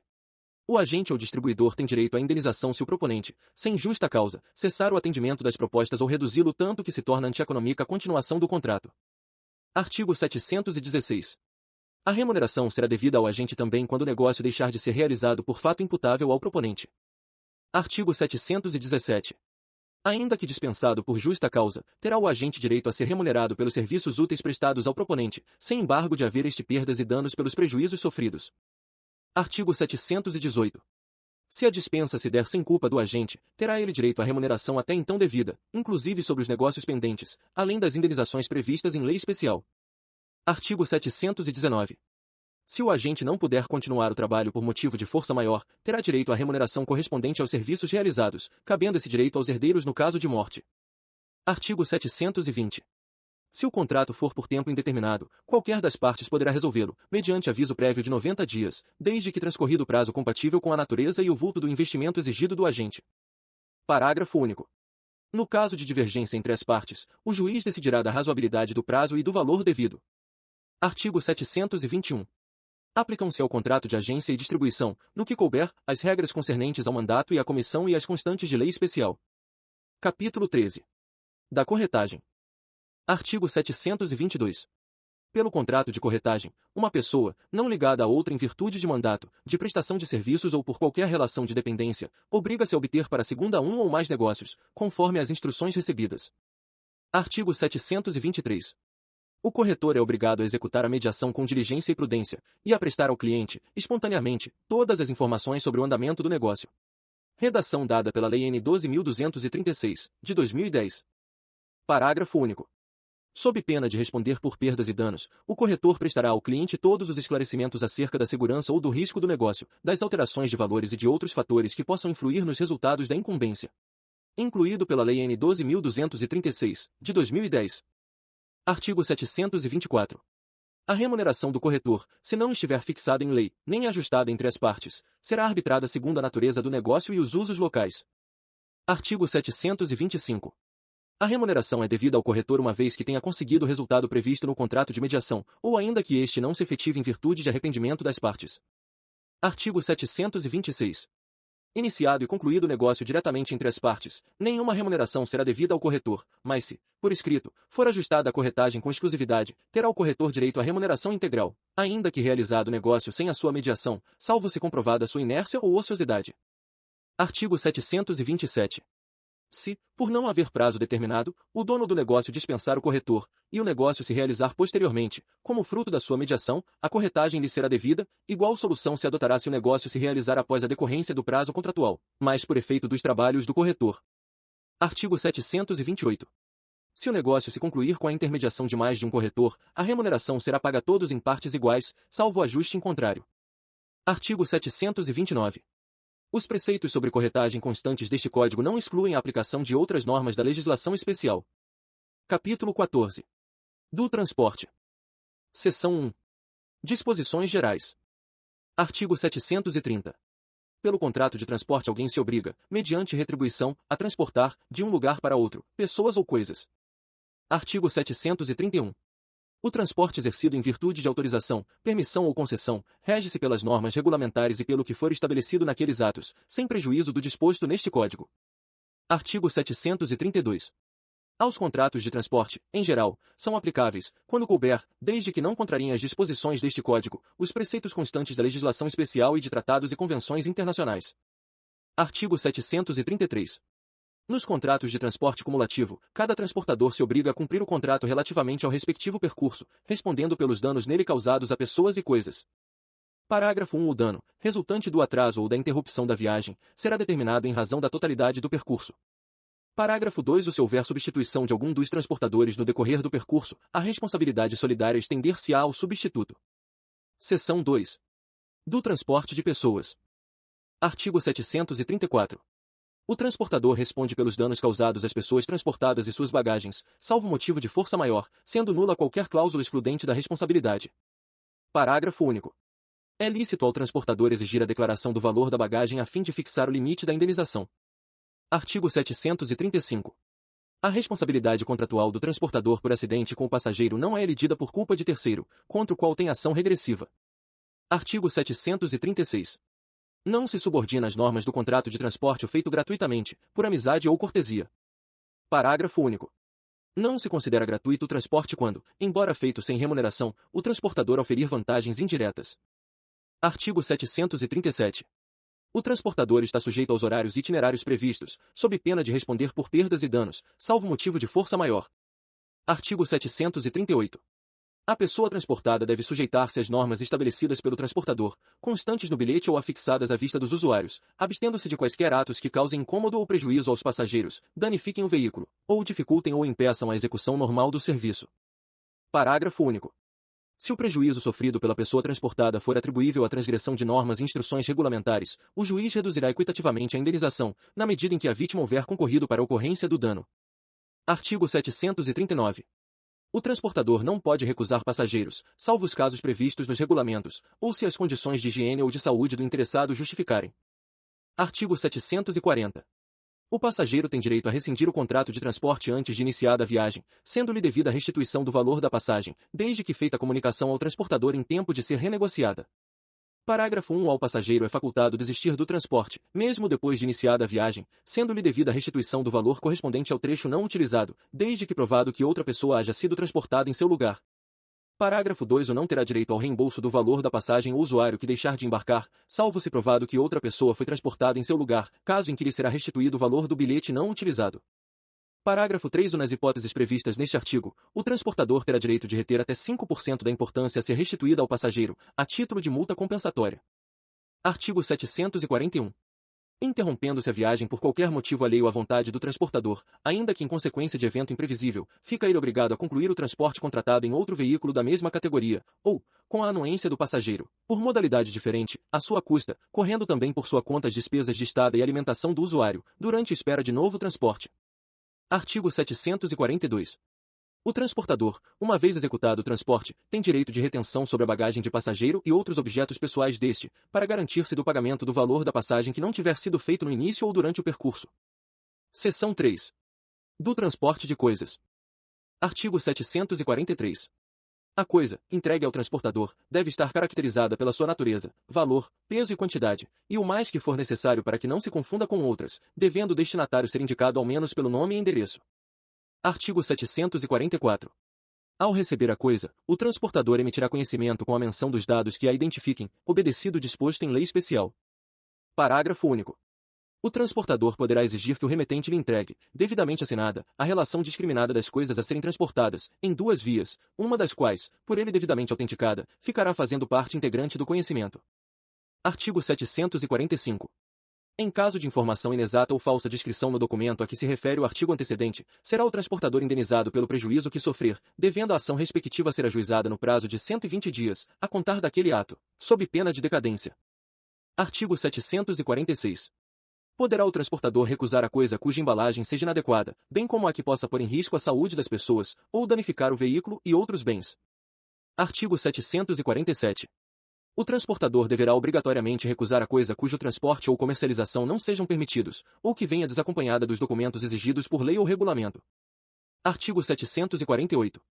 Até a entrega da coisa, pode o remetente desistir do transporte e pedi-la de volta, ou ordenar seja entregue a outro destinatário, pagando, em ambos os casos, os acréscimos de despesa decorrentes da contraordem, mais as perdas e danos que houver. Artigo 749. O transportador conduzirá a coisa ao seu destino, tomando todas as cautelas necessárias para mantê-la em bom estado e entregá-la no prazo ajustado ou previsto. Artigo 750. A responsabilidade do transportador, limitada ao valor constante do conhecimento, começa no momento em que ele, ou seus prepostos, recebem a coisa, termina quando é entregue ao destinatário, ou depositada em juízo, se aquele não for encontrado. Artigo 751. A coisa, depositada ou guardada nos armazéns do transportador, em virtude de contrato de transporte, rege-se, no que couber, pelas disposições relativas a depósito. Artigo 752. Desembarcadas as mercadorias, o transportador não é obrigado a dar aviso ao destinatário, se assim não foi convencionado, dependendo também de ajuste e entrega a domicílio, e devem constar do conhecimento de embarque as cláusulas de aviso ou de entrega a domicílio. Artigo 753. Se o transporte não puder ser feito ou sofrer longa interrupção, o transportador solicitará, incontinenti, instruções ao remetente, e zelará pela coisa, por cujo perecimento ou deterioração responderá, salvo força maior. Parágrafo 1. Perdurando o impedimento, sem motivo imputável ao transportador e sem manifestação do remetente, poderá aquele depositar a coisa em juízo, ou vendê-la, obedecidos os preceitos legais e regulamentares, ou os usos locais, depositando o valor. Parágrafo 2. Se o impedimento for responsabilidade do transportador, este poderá depositar a coisa, por sua conta e risco, mas só poderá vendê-la se perecível. Parágrafo 3. Em ambos os casos, o transportador deve informar o remetente da efetivação do depósito ou da venda. Parágrafo 4. Se o transportador mantiver a coisa depositada em seus próprios armazéns, continuará a responder pela sua guarda e conservação, sendo-lhe devida, porém, uma remuneração pela custódia, a qual poderá ser contratualmente ajustada ou se conformará aos usos adotados em cada sistema de transporte. Artigo 754. As mercadorias devem ser entregues ao destinatário, ou a quem apresentar o conhecimento endossado, devendo aquele que as receber conferi-las e apresentar as reclamações que tiver, sob pena de decadência dos direitos. Parágrafo único. No caso de perda parcial ou de avaria não perceptível à primeira vista, o destinatário conserva a sua ação contra o transportador, desde que denuncie o dano em 10 dias a contar da entrega. Artigo 755. Havendo dúvida acerca de quem seja o destinatário, o transportador deve depositar a mercadoria em juízo, se não lhe for possível obter instruções do remetente. Se a demora puder ocasionar a deterioração da coisa, o transportador deverá vendê-la, depositando o saldo em juízo. Artigo 756. No caso de transporte cumulativo, todos os transportadores respondem solidariamente pelo dano causado perante o remetente, ressalvada a apuração final da responsabilidade entre eles, de modo que o ressarcimento recaia, por inteiro, ou proporcionalmente, naquele ou naqueles em cujo percurso houver ocorrido dano. Capítulo 15. Do seguro. Seção 1. Disposições gerais. Artigo 757. Pelo contrato de seguro, o segurador se obriga, mediante o pagamento do prêmio, a garantir interesse legítimo do segurado, relativo à pessoa ou à coisa, contra riscos predeterminados. Vide Lei N. 15.040, de 2024, vigência. Parágrafo único.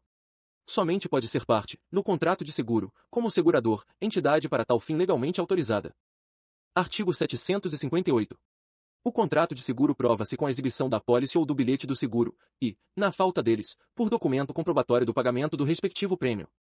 Vide Lei N. 15.040, de 2024, vigência. Artigo 759. A emissão da apólice deverá ser precedida de proposta escrita com a declaração dos elementos essenciais do interesse a ser garantido e do risco. Vide Lei N. 15.040, de 2024, vigência. Artigo 760. A apólice ou o bilhete de seguro serão nominativos, à ordem ou ao portador, e mencionarão os riscos assumidos, o início e o fim de sua validade, o limite da garantia e o prêmio devido, e, quando for o caso, o nome do segurado e o do beneficiário. Vide Lei N. 15.040, de 2024, vigência. Parágrafo único. No seguro de pessoas, a apólice ou o bilhete não podem ser ao portador. Artigo 761. Quando o risco for assumido em cosseguro, a apólice indicará ao segurador que administrará o contrato e representará os demais, para todos os seus efeitos. Vide Lei N. 15.040, de 2024, vigência. Artigo 762. Nulo será o contrato para garantia de risco proveniente de ato doloso do segurado, do beneficiário, ou de representante de um ou de outro. Vide Lei N. 15.040, de 2024, vigência. Artigo 763. Não terá direito à indenização o segurado que estiver em mora no pagamento do prêmio, se ocorrer o sinistro antes de sua purgação. Vide Lei N. 15.040, de 2024, vigência. Artigo 764. Salvo disposição especial, o fato de se não ter verificado o risco, em previsão do qual se faz o seguro, não exime o segurado de pagar o prêmio. Vide Lei N. 15.040, de 2024, vigência. Artigo 765. O segurado e o segurador são obrigados a guardar na conclusão e na execução do contrato a mais estrita boa-fé e veracidade, tanto a respeito do objeto como das circunstâncias e declarações a ele concernentes. Vide Lei N. 15.040, de 2024, vigência. Artigo 766. Se o segurado, por si ou por seu representante, fizer declarações inexatas ou omitir circunstâncias que possam influir na aceitação da proposta ou na taxa do prêmio, perderá o direito à garantia, além de ficar obrigado ao prêmio vencido. Vide Lei N. 15.040, de 2024, vigência. Parágrafo único. Se a inexatidão ou omissão nas declarações não resultar de má-fé do segurado, o segurador terá direito a resolver o contrato, ou a cobrar, mesmo após o sinistro, a diferença do prêmio. Artigo 767. No seguro à conta de outrem, o segurador pode opor ao segurado quaisquer defesas que tenha contra o estipulante, por descumprimento das normas de conclusão do contrato, ou de pagamento do prêmio. Vide Lei N. 15.040, de 2024, vigência. Artigo 768. O segurado perderá o direito à garantia se agravar intencionalmente o risco objeto do contrato. Vide Lei N. 15.040, de 2024, vigência. Artigo 769. O segurado é obrigado a comunicar ao segurador, logo que saiba, todo incidente suscetível de agravar consideravelmente o risco coberto, sob pena de perder o direito à garantia, se provar que silenciou de má-fé. Vide Lei N. 15.040, de 2024, vigência. Parágrafo 1. O segurador, desde que o faça nos 15 dias seguintes ao recebimento do aviso da agravação do risco sem culpa do segurado, poderá dar-lhe ciência, por escrito, de sua decisão de resolver o contrato. Parágrafo 2. A resolução só será eficaz 30 dias após a notificação, devendo ser restituída pelo segurador a diferença do prêmio. Artigo 770.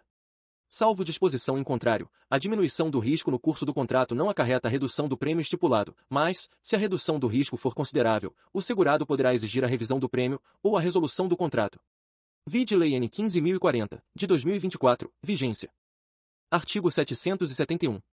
Sob pena de perder o direito à indenização, o segurado participará ao sinistro ao segurador, logo que o saiba, e tomará as providências imediatas para minorar-lhe as consequências. Vide Lei N. 15.040, de 2024, vigência. Parágrafo único.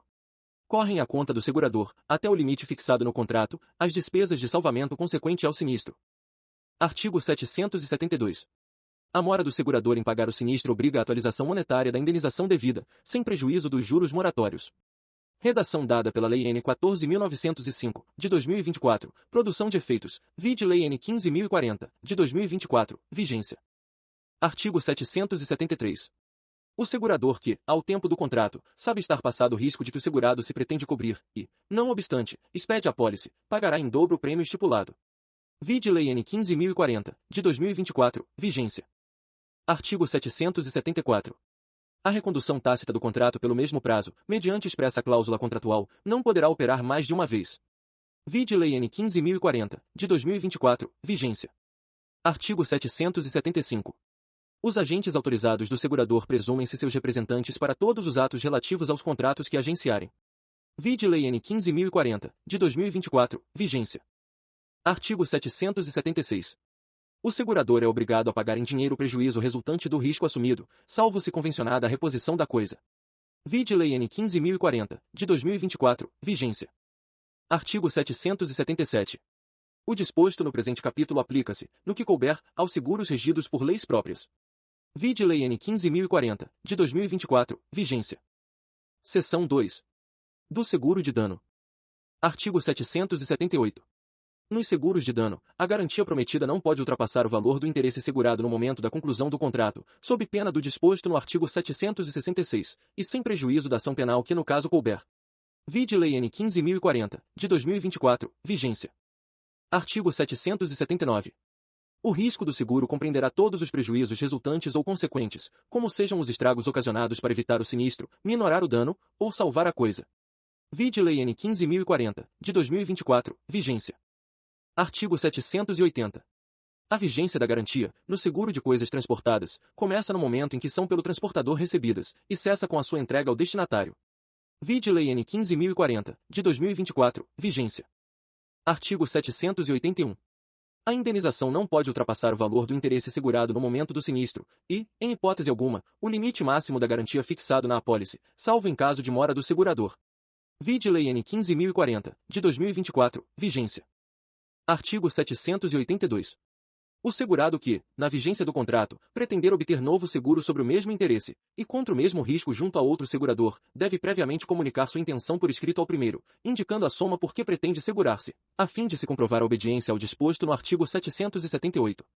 Vide Lei N. 15.040, de 2024, vigência.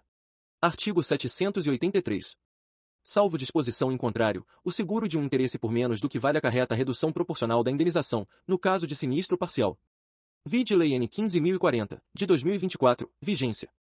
Artigo 784. Não se inclui na garantia o sinistro provocado por vício intrínseco da coisa segurada, não declarado pelo segurado. Vide Lei N. 15.040, de 2024, vigência. Parágrafo único. Entende-se por vício intrínseco o defeito próprio da coisa, que se não encontra normalmente em outras da mesma espécie. Artigo 785. Salvo disposição em contrário, admite-se a transferência do contrato a terceiro com a alienação ou cessão do interesse segurado. Vide Lei N. 15.040, de 2024, vigência. Parágrafo 1. Se o instrumento contratual é nominativo, a transferência só produz efeitos em relação ao segurador mediante aviso escrito assinado pelo cedente e pelo cessionário. Parágrafo 2. A apólice ou o bilhete à ordem só se transfere por endosso em preto, datado e assinado pelo endossante e pelo endossatário. Artigo 786. Paga a indenização, o segurador sub-roga-se, nos limites do valor respectivo, nos direitos e ações que competirem ao segurado contra o autor do dano. Vide Lei N. 15.040, de 2024, vigência. Parágrafo 1. Salvo dolo, a sub-rogação não tem lugar se o dano foi causado pelo cônjuge do segurado, seus descendentes ou ascendentes, consanguíneos ou afins. Parágrafo 2. É ineficaz qualquer ato do segurado que diminua ou extinga, em prejuízo do segurador, os direitos a que se refere este artigo. Artigo 787. No seguro de responsabilidade civil, o segurador garante o pagamento de perdas e danos devidos pelo segurado a terceiro. Vide Lei N. 15.040, de 2024, vigência. Parágrafo 1. Tão logo saiba o segurado das consequências de ato seu, suscetível de lhe acarretar a responsabilidade incluída na garantia, comunicará o fato ao segurador. Parágrafo 2. É defesa ao segurado reconhecer sua responsabilidade ou confessar a ação, bem como transigir com o terceiro prejudicado, ou indenizá-lo diretamente, sem anuência expressa do segurador.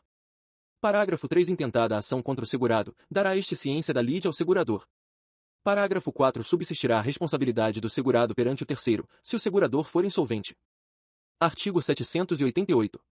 Nos seguros de responsabilidade legalmente obrigatórios, a indenização por sinistro será paga pelo segurador diretamente ao terceiro prejudicado.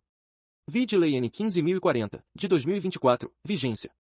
Parágrafo único. Demandado em ação direta pela vítima do dano, o segurador não poderá opor a exceção de contrato não cumprido pelo segurado, sem promover a citação deste para integrar o contraditório. Seção 3. Do seguro de pessoa. Artigo 789. Nos seguros de pessoas, o capital segurado é livremente estipulado pelo proponente, que pode contratar mais de um seguro sobre o mesmo interesse, com o mesmo ou diversos seguradores.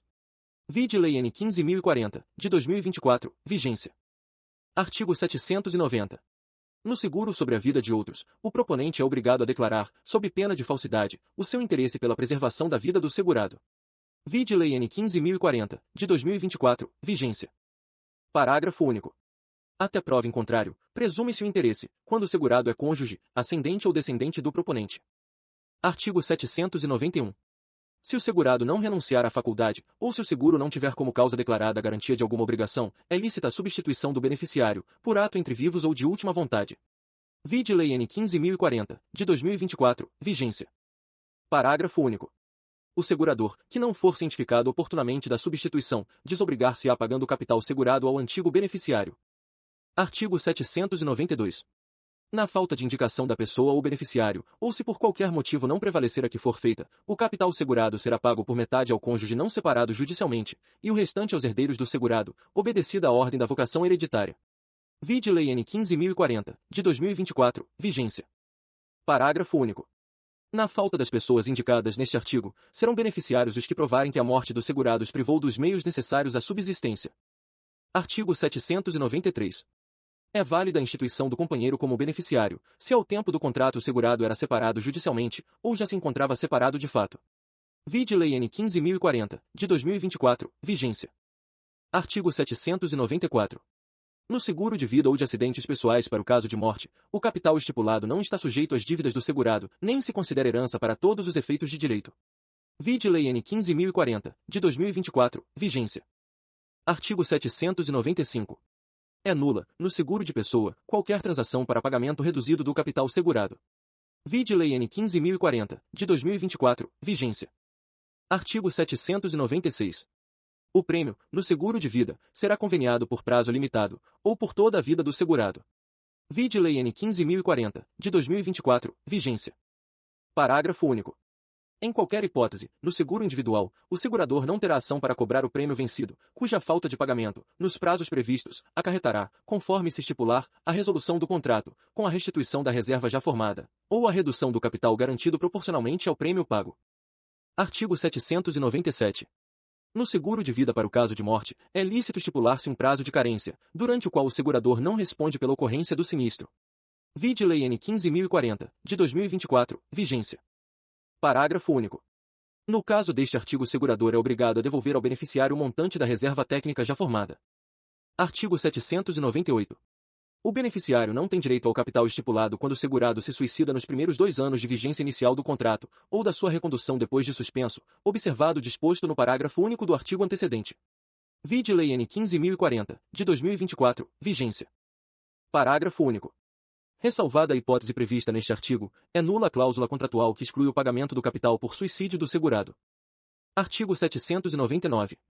O segurador não pode eximir-se ao pagamento do seguro, ainda que da apólice conste a restrição, se a morte ou a incapacidade do segurado provier da utilização de meio de transporte mais arriscado, da prestação de serviço militar, da prática de esporte, ou de atos de humanidade em auxílio de outrem. Vide Lei N. 15.040, de 2024, vigência. Artigo 800. Nos seguros de pessoas, o segurador não pode sub-rogar-se nos direitos e ações do segurado, ou do beneficiário, contra o causador do sinistro. Vide Lei N. 15.040, de 2024, vigência. Artigo 801. O seguro de pessoas pode ser estipulado por pessoa natural ou jurídica em proveito de grupo que a ela, de qualquer modo, se vincule. Vide Lei N. 15.040, de 2024, vigência. Parágrafo 1. O estipulante não representa o segurador perante o grupo segurado, e é o único responsável, para com o segurador, pelo cumprimento de todas as obrigações contratuais. Parágrafo 2. A modificação da apólice em vigor dependerá da anuência expressa de segurados que representem 3/4 do grupo. Artigo 802. Não se compreende nas disposições desta seção a garantia do reembolso de despesas hospitalares ou de tratamento médico, nem o custeio das despesas de luto e de funeral do segurado. Vide Lei N. 15.040, de 2024, vigência. Capítulo 16. Da Constituição de Renda. Artigo 803.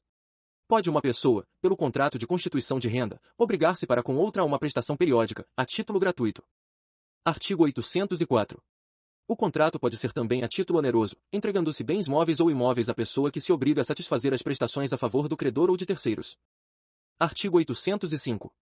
Sendo o contrato a título oneroso, pode o credor, ao contratar, exigir que o rendeiro lhe preste garantia real ou fidejussória.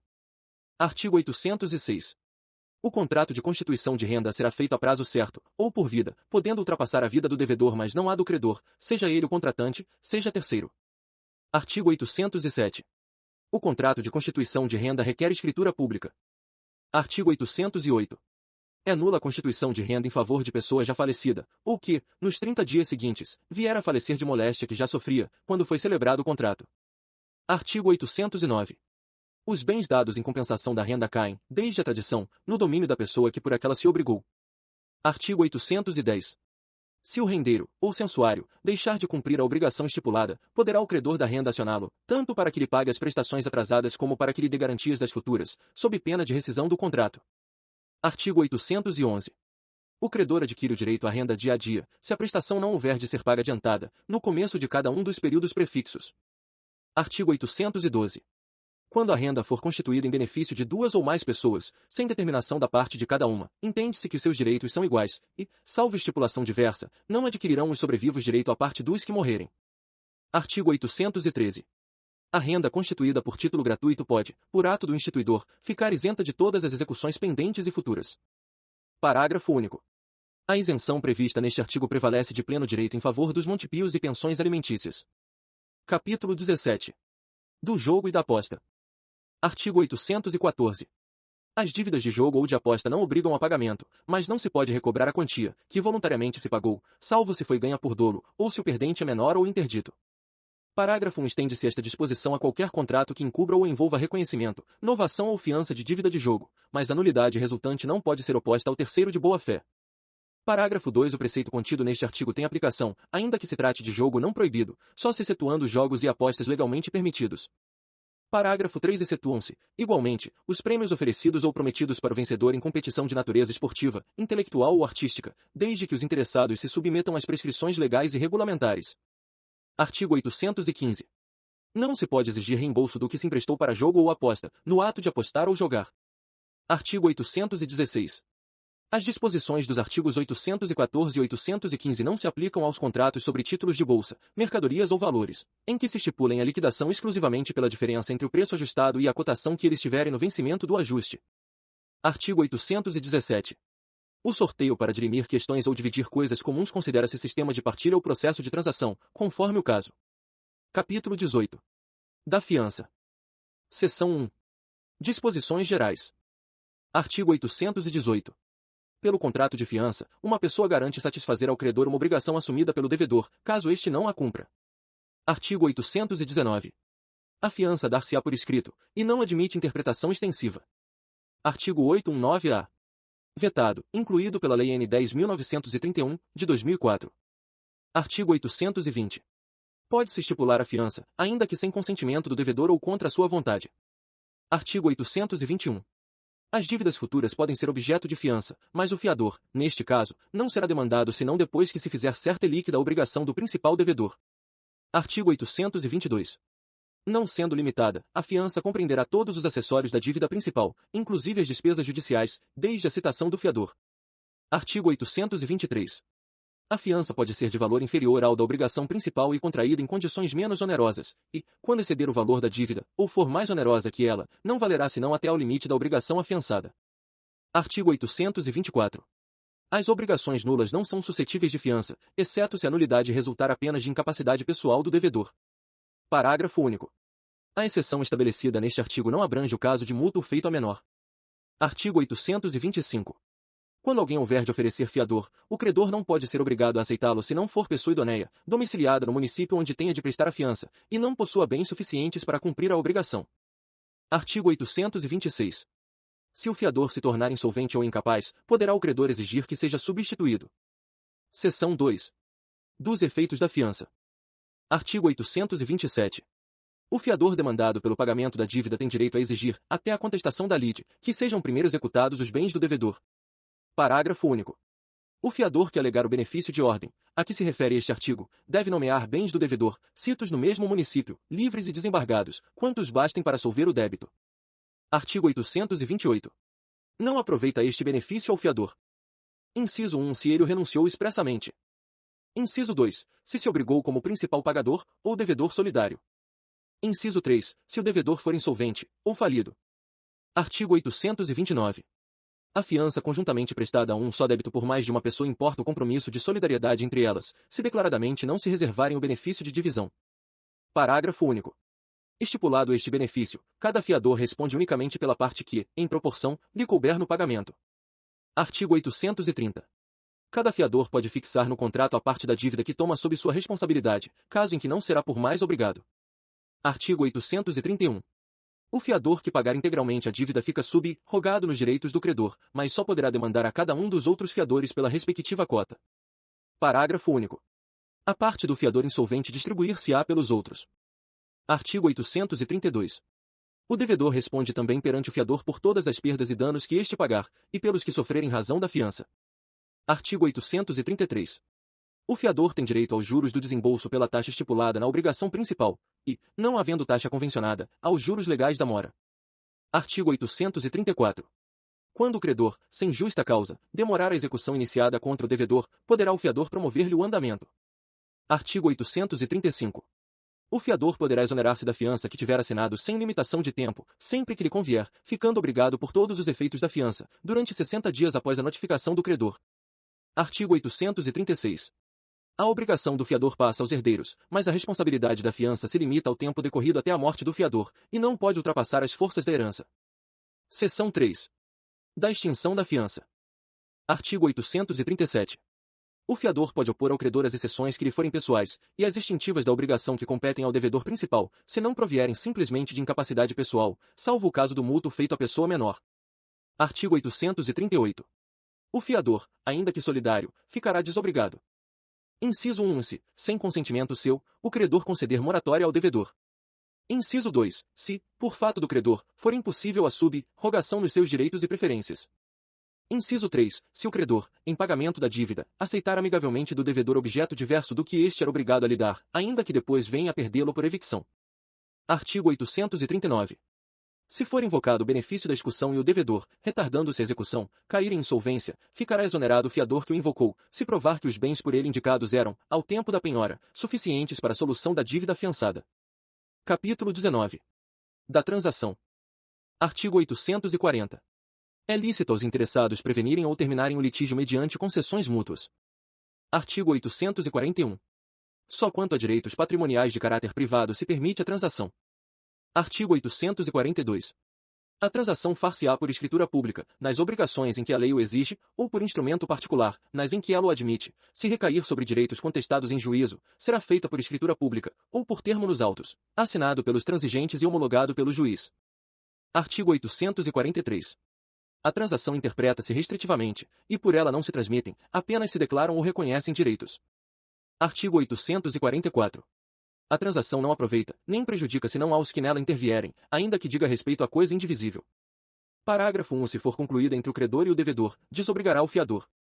Parágrafo 2. Se entre um dos credores solidários e o devedor, extingue a obrigação deste para com os outros credores. Parágrafo 3. Se entre um dos devedores solidários e seu credor, extingue a dívida em relação aos codevedores. Artigo 845.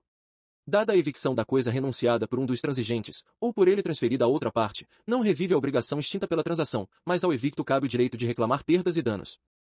Parágrafo único.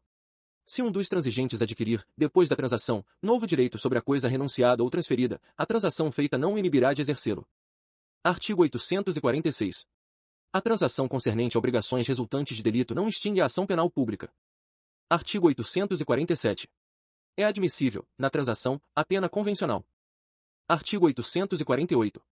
Sendo nula qualquer das cláusulas da transação, nula será esta. Parágrafo único. Quando a transação versar sobre diversos direitos contestados, independentes entre si, o fato de não prevalecer em relação a um não prejudicará os demais. Artigo 849. A transação só se anula por dolo, coação, ou erro essencial quanto à pessoa ou coisa controversa. Parágrafo único. A transação não se anula por erro de direito a respeito das questões que foram objeto de controvérsia entre as partes. Artigo 850. É nula a transação a respeito do litígio decidido por sentença passada em julgado, se dela não tinha ciência algum dos transatores, ou quando, por título ulteriormente descoberto, se verificar que nenhum deles tinha direito sobre o objeto da transação. Capítulo 20. Do compromisso. Artigo 851. É admitido compromisso, judicial ou extrajudicial, para resolver litígios entre pessoas que podem contratar. Artigo 852. É vedado compromisso para a solução de questões de Estado, de direito pessoal de família e de outras que não tenham caráter estritamente patrimonial. Artigo 853. Admite-se nos contratos a cláusula compromissória, para resolver divergências mediante juízo arbitral, na forma estabelecida em lei especial.